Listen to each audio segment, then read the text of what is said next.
Excellent début de semaine, bonjour à tous, bienvenue dans cette nouvelle émission du point de marché quotidien et hebdomadaire sur l'USDK. Donc notre thématique favorite qui est les currency. Ici François Ablé, Frank Belfort pour animer avec vous cette session d'observation, de décryptage du marché Forex et aussi des matières premières puisqu'on voit à l'écran ici l'or et le pétrole. D'accord. Alors, l'actualité est assez condensée. Vous ne m'avez pas vu ces derniers temps parce que pour beaucoup de raisons personnelles aussi liées aussi au confinement, je n'étais pas en mesure de pouvoir assurer avec succès le suivi de nos émissions que nous avons l'habitude de faire durant la semaine. En fait, deux, donc une le lundi et une le vendredi. Alors, je crois que cette semaine, je vais être en mesure d'assurer ce service-là et donner le maximum d'informations afin que vous puissiez profiter des mouvements sur les marchés. Alors, aujourd'hui, comme vous le constatez, il y a beaucoup d'annonces en cours et qui sont en attente. Tout d'abord, au niveau du pétrole. Alors, vous savez que la semaine dernière, je pense soit jeudi ou vendredi, le président américain Donald Trump avait émis un tweet en disant que il avait eu M. Poutine au téléphone et il était favorable pour une négociation sur le retrait d'environ 10 à 15 millions de barils de pétrole au niveau de l'offre qui est en cours. Et ça fait monter les coûts quasiment de 35%. Mais ce sont des déclarations politiques parce que, je lui ai dit, il n'y a pas de communiqué officiel, il n'y a pas de preuves comme quoi euh, M. Donald Trump a eu au téléphone le président russe, qui est Vladimir Poutine, pour discuter de tels sujets. Les intéressés se sont fait savoir aussi à travers d'autres canaux d'information et ils ne semblent pas partager la manière dont le président américain l'a fait, bien sûr sur Twitter, et aussi les propos qu'il a tenus dans son tweet. D'accord. Donc, ça a amené un certain doute sur le marché du pétrole, on le voit ici, qui était monté jusqu'à 28 dollars, 28 dollars, et on avait clôturé à ce niveau à 28 dollars. Et là, du coup, nous avons corrigé ce matin et on a gapé à l'ouverture. On se trouve actuellement vers les 27 dollars. On a même touché la barre des 27 dollars, d'accord, 27, 26. Et donc là, on se stabilise pour 27 dollars et 32. Vous comprenez?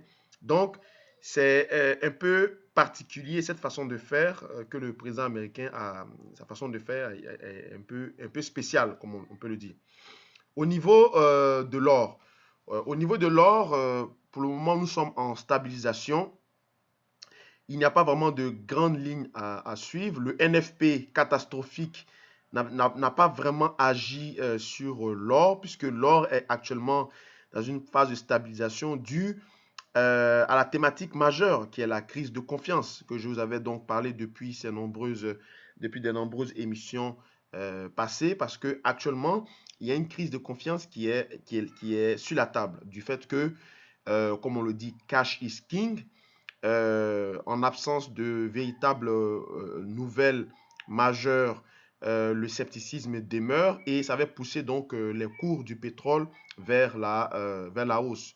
On avait aussi le fait que l'inflation ou le rythme inflationniste qui était relativement stable, n'avait pas démontré une certaine vigueur, avait aussi poussé l'or aussi à être demandé, avec également les chiffres qui étaient les chiffres effrayants dans le décompte observé au niveau du coronavirus, que ce soit au niveau des États-Unis, au niveau de l'Europe. Cela poussait donc l'or à progresser à la hausse. Donc, cette semaine, il y a seulement une information capitale, si je peux le dire. Il y a la réunion de la Fed qui était prévue pour le 15 mars, due aux histoires de confinement, va se faire pratiquement de façon électronique ce mercredi-là. Hein, ils seront tous sous visioconférence. Au niveau aussi de la décision du pétrole, la négociation entre les représentants de l'Arabie saoudite, des États-Unis et aussi de la Russie vont aussi donner une décision préliminaire pour bien situer le marché si éventuellement ils travaillent tous dans la direction du président américain parce que vous le savez, le président américain a également émis cette possibilité de mettre des sanctions tarifaires sur les produits pétroliers qui partent des États-Unis vers d'autres cieux. Vous comprenez? Sauf que s'il le fait, c'est pour pousser un peu ses compétiteurs ou ses concurrents à importer du pétrole. Donc, quand on importe du pétrole, comme les États-Unis, qui sont plus importateurs qu'exportateurs, on a certainement besoin d'avoir un pétrole qui soit justement assez rentable au niveau de notre production pour pouvoir compléter avec cette importation. Donc, on devient demandeur du pétrole, vous comprenez? Et là, ça pourrait donc pousser aussi le pétrole à aller à la hausse. Mais cette mesure, lorsqu'elle est mise sur la table, lorsqu'elle est mise en possibilité, cela crée des craintes et ça risque donc de fragiliser le pétrole encore si les décisions ne sont pas assez prises dans la mesure où il doit y avoir un consensus au niveau des trois participants à cette table de négociation. D'accord? Donc, ça, ce serait à suivre. Cette semaine, il n'y a pas vraiment de. Il y a quelques nouvelles économiques outre la Fed qui va se réunir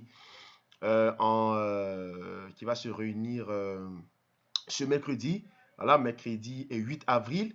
On a aussi les taux d'intérêt, la décision des taux d'intérêt au niveau de l'Australie qui est prévue donc pour dans la nuit du lundi à mardi. Donc ce soir à partir de minuit 30 heure du Canada, on aura la décision des taux d'intérêt au niveau de l'Australie qui est donc le premier marché, le marché pacifique qui est exposé à l'Asie, à la Chine. La Chine semble démontrer des chiffres qui sont rassurants, même si l'opinion internationale, l'opinion globale ne semble pas croire ces chiffres. Ces chiffres semblent souffrir d'une crédibilité et d'une légitimité. Donc, elle est contestée parce que selon des chercheurs, selon des observateurs scientifiques et aussi des analystes, ils disent que la Chine n'a pas été sincère depuis le début de cette crise à publier des chiffres qui ne sont pas vrais et qui ne reflètent pas la réalité. Depuis d'ailleurs le début de cette communication sur le Covid, qui avait commencé en fin décembre, début janvier, apparemment le Covid-19 avait déjà commencé en Chine depuis la fin septembre, hein, fin septembre, début octobre. Et ce n'est qu'en janvier, fin de l'année de 2019, donc décembre 2019, et début de l'année 2020, janvier, c'est à partir de cet instant que la Chine a commencé à communiquer là-dessus. Donc, il y a une certaine crainte, une certaine méfiance de la part des observateurs sur les chiffres chinois qui peut pousser encore la Chine à avoir encore son économie se contracter une fois de plus. Et il y a aussi cette crainte de seconde vague, d'accord, qui n'est pas encore, cette hypothèse qui n'est pas encore à exclure. Alors, au niveau de l'AUD-USD, vous voyez qu'on vient de casser profondément ce creux ici, donc qui est à 0,60250. Hein, je vais le mettre à l'écran. Voilà, 0,60250 était un niveau historiquement bas, un creux de septembre 2008, 29 septembre 2008. On l'a cassé, d'accord? On l'a cassé, on semble réintégrer, on est en train de travailler sur ce niveau-là. Vous voyez, donc c'est un niveau quand même assez important. Et dès qu'on repasse en dessous, on peut facilement aller chercher les prochains creux qui sont vers les 0,48. Hein, je vais le mettre ici. Voilà, 0,48. 48 et quelques poussières. On va le mettre lui en vert parce que ce serait certainement quelque chose à surveiller à l'achat. Donc 0,48 100. Alors personnellement, moi je vous avais dit dans des émissions précédentes que moi mon objectif était à 0,47 550. Donc ça c'est peut-être un premier obstacle majeur à surveiller en termes de creux pour avoir potentiellement un rebond et pourquoi pas après poursuivre justement le mouvement qui est acté. Donc, décision de taux d'intérêt en Australie qui est prévue pour 0,25%, donc a priori non changement de politique monétaire. Au niveau de l'Europe, l'euroscepticisme commence à grandir de plus en plus depuis cette question de Covid-19. Donc, l'Espagne et l'Italie sont durement touchées par cette épidémie. La France, quant à elle, est accusée d'avoir un laxisme et une mauvaise gestion dans cette crise, d'un point de vue au niveau de la population que d'un point de vue étatique. Donc, la question de l'Europe est remise sur pied, hein, de façon politique. Tout le monde se demande est-ce que c'est nécessaire d'avoir une Europe, un euro, d'accord, une zone euro. Et les eurosceptiques demandent donc à revoir les textes, les traités de Lisbonne sur ce sujet-là concernant dans les cadres exceptionnels comme ce que l'on vit présentement. Si l'Europe est attaquée d'une crise sanitaire, qu'est-ce qu'il faut donc faire, d'accord, pour aider ses voisins et ainsi de suite. Le problème, c'est que tout le monde est plongé dans un climat de protection avancée, repli sur soi, de négativité, ce qu'on appelle souvent le social distance. Et c'est comme si c'était chacun pour soi, Dieu pour tous, hein. Chacun veut avoir juste le matériel pour sa population et n'est pas prêt à partager avec son voisin puisqu'il estime que son peuple aussi, chaque peuple aussi a besoin des outils. On le voit bien sûr avec le protectionnisme avancé qu'il y a sur la zone américaine. Vous comprenez? Donc, au niveau de l'euro, c'est pas trop ça. On le voit également avec l'euro 4 qui avait atteint des sommets records aux alentours des 1,60, mais on a franchi donc cette mini-résistance au niveau de la zone, au niveau de l'eurocadre à cause de la faiblesse du pétrole. Le pétrole qui s'est repris un petit peu. Donc, on avait nécessairement une correction est survenue au niveau de l'eurocadre. Et pour l'instant, nous sommes en train de se stabiliser. On se stabilise sur les plus hauts records. Je vais juste bien agencer donc cette résistance ici. Voilà. Donc, on parle de 1,61,050, hein, voilà, qui est donc le niveau record qu'on a atteint. Voilà. Donc pour l'instant, nous sommes en train de nous stabiliser. On a eu aussi des creux qui étaient vers le range qui est à peu près à 1,42 330. Voilà. Et l'USD CAD, l'euro CAD, pardon, se stabilise. Dans la mesure où le dollar se stabilise également, on ne devrait pas avoir de mouvement sur l'euro CAD à moins que le pétrole ne se déprécie encore pour observer une propulsion de la paire vers le haut, ou bien si le pétrole, contre toute attente, un deal